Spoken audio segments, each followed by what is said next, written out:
25 milliards de francs CFA, c'est l'enveloppe qui sera injectée dans la campagne agricole pour cette année. L'annonce a été faite ce matin par le ministre de l'Agriculture, Jacob Ouedraogo, au point de presse traditionnel, au traditionnel point de presse du gouvernement. Et puis, une nouvelle née dans le paysage radiophonique burkinabé, la radio de l'Istique est née. Ce sont là les titres de cette édition. Dames et messieurs, merci de nous suivre sur la télévision de la famille. Encore une fois, bonsoir. En début de matinée, le président du Faso, Roch-Marc Christian Kaboré, a reçu en audience la ministre française de la Défense avec qui il a été question de la poursuite des opérations conjointes de la force du G5 Sahel. Coordination, planification pour des actions efficientes contre le terrorisme, rien n'a été occulté au cours de cette audience. Écoutons Madame la ministre dans cet élément au micro de notre envoyé spécial. L'objectif, c'est qu'il n'y ait pas de sanctuaire pour les terroristes. Et aujourd'hui, que ce soit la force conjointe, que ce soit Barkhane au Mali, ce que l'on voit, c'est que lorsque l'on occupe une zone et qu'on l'investit pleinement, les terroristes en sont chassés et que l'on peut ainsi réintroduire des éléments essentiels pour la vie des populations, c'est-à-dire des institutions, des écoles, bref, ce qui est indispensable pour la vie en sécurité des populations. Et donc c'est cet effort-là qu'il nous faut poursuivre, sur lequel il faut capitaliser. Et c'est ce que les chefs d'État avaient arrêté lors du sommet de Nouakchott. Et c'est ce que nous allons évidemment mettre en œuvre avec le Burkina Faso, puisque c'est un des membres très importants du G5 Sahel. Vous savez qu'il y a un bataillon burkinabé qui est intégré dans la force conjointe, et donc c'est ce travail qu'il nous faut absolument poursuivre. Mais j'ai tout à fait bon espoir, puisque nous avons une coopération tout à fait excellente au sein de la force conjointe, et puis avec les forces qui sont en appui. Comme annoncé en titre, 25 milliards, c'est l'enveloppe qui sera injectée dans la campagne agricole cette année. L'annonce a été faite ce matin par le ministre Jacob Ouedraogo en charge de l'agriculture au cours du point de presse du gouvernement. Était à ses côtés le ministre Rémi Fulgence Danguinou, porte-parole du gouvernement, et le ministre de l'intégration africaine et des Burkinabés de l'extérieur. Les points saillants de cette entrevue avec Odette Zouaguena et Samuel Ouangré. 340 millions de francs CFA est le coût de l'organisation du Forum national de la diaspora tenu du 11 au 13 juillet 2018 qui a vu la participation de 480 personnes dont 252 Burkinabés venus de l'extérieur. Le ministre des Burkinabés de l'extérieur a par ailleurs ajouté que les 3 recommandations assorties de cette rencontre verront leur mise en œuvre effective. À la question posée sur la cité de la diaspora qui pose polémique, Paul Robert Tiendrebogo apporte des éclaircissements. C'est une requête de longue date de la diaspora. Toutes les fois que nous sommes sortis, nous avons eu des échanges avec eux, ils ont toujours souhaité avoir le toit chez eux. Et l'une des propositions qu'ils avaient faites, c'était d'être à disposition des parcelles, etc., ou des maisons, toujours est-il qu'ils souhaitaient avoir un toit. Et nous avons pensé avec le ministère de l'Urbanisme qu'à l'occasion donc de cette grande opération qui devait se faire donc à Koufri, on pouvait dédier une partie à la diaspora.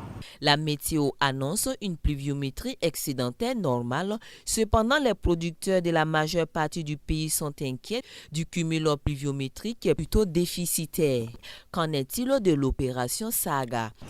L'opération Saga est une réalité dans le temps, ce qui est vrai, mais à partir d'un certain moment, l'opération Saga ne fonctionne plus dû au fait qu'il y a des problèmes pour les avions qui font cette opération, dû au fait que le matériel destiné à l'opération Saga sont devenues désuètes. La présence de la chenille légionnaire d'automne menace également cette campagne. Mais d'ores et déjà, le ministre annonce un plan d'action national pour y riposter. Le ministre Jacob Ouedraogo a aussi démenti toute rumeur quelconque sur un détournement d'intrants. 25 milliards de francs CFA est la somme prévue pour soutenir la campagne agricole de cette année. Mettons autour de 25 milliards de francs CFA pour subventionner et puis accompagner en intrants, en matériel agricole et puis faire aussi des distributions de semences améliorées. Pour le porte-parole du gouvernement, le Burkina Faso jouit d'une excellente notoriété à l'extérieur, en témoignant la réouverture très prochaine de l'ambassade des Pays-Bas au Faso et le renouement des relations avec la Chine populaire et l'Inde. Les pourparlers gouvernement et syndicats sont en bonne voie. C'est officiel, l'Institut des sciences et techniques de l'information et de la communication, ISTIC, a procédé ce 20 juillet 2018 au lancement officiel de la radio de l'ISTIC émettant sur la fréquence 88.9. Eh bien, notre reporter Moïse Kinda était là et voici son compte-rendu. Elle constitue la toute première radio-école du Burkina Faso, puisqu'elle est née il y a aujourd'hui 42 ans. En 2014, l'Institut a vu sa fréquence retirée et attribuée à une radio commerciale pour faute de non-respect des cahiers de charges avec le Conseil supérieur de la communication. Aujourd'hui, avec le renforcement de ces programmes et les efforts fournis par le ministère de la Communication et le CSC, elle revient avec plus de force pour le plaisir de ses auditeurs. Je veux que la radio vraiment soit un outil d'apprentissage plus prononcé pour les stagiaires de l'ISTIC que les autres fois. Parce que les autres fois, on émettait seulement 3 semaines par an. Donc les étudiants étaient en studio seulement que 3 semaines. Alors que cette fois-ci, ceux qui vont embrasser la spécialité radio seront constamment en radio. Et toute l'année scolaire, je pense que c'est eux qui vont même animer les émissions. Ils vont aller faire des reportages, etc. Et pendant les vacances et les congés, on a un personnel ici qui est composé également des anciens journalistes et techniciens de l'ISTIC qu'on a demandé à faire recruter ici pour être personnel de la radio. Et ils vont continuer donc l'animation. La radio Voix de l'ISTIC émet désormais sur la fréquence 88.9, 7 jours sur 7 et de 6h à 22h. La directrice générale a également annoncé la mise en place prochaine d'une télévision école et d'un site multimédia destiné à l'apprentissage pratique du journalisme en ligne. La perspective, c'est qu'en plus de l'apprentissage des étudiants, nous allons essayer même de développer des micro-projets. À ce propos, déjà avec l'UNICEF, nous sommes en partenariat. On va essayer de voir l'UNFPA, etc. pour essayer de développer des micro-projets pour encore donner beaucoup plus de voix à la radio. Et par rapport à ceux qui sont relatifs? Oui, je vous l'ai dit dans mon discours, nous sommes en train, la preuve, si vous étiez là hier, nous avons eu, avant-hier, nous avons eu à projeter des films télé, des productions télé réalisées par nos étudiants. C'est pour dire que nous sommes en train de vouloir développer cette spécialité qui n'existait pas à l'ISTIC. Et comme je l'ai dit, nous avons déjà les tables de production et tout ça. Nous allons dans les jours à venir mettre en place justement la production télé et même les multimédias. Merci.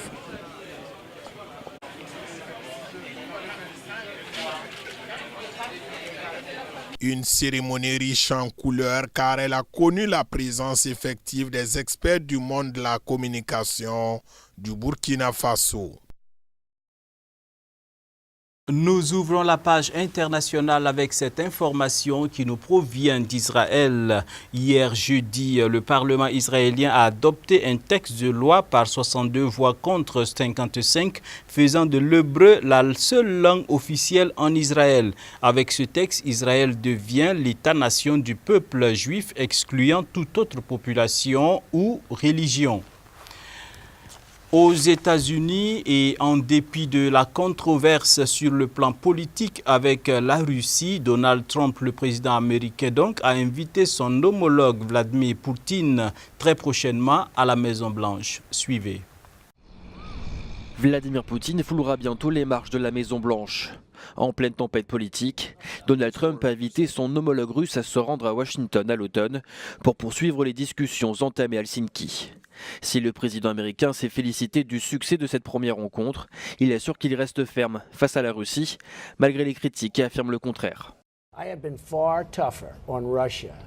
J'ai été beaucoup plus dur avec la Russie que n'importe quel autre président avant moi. Regardez les sanctions que je leur ai imposées.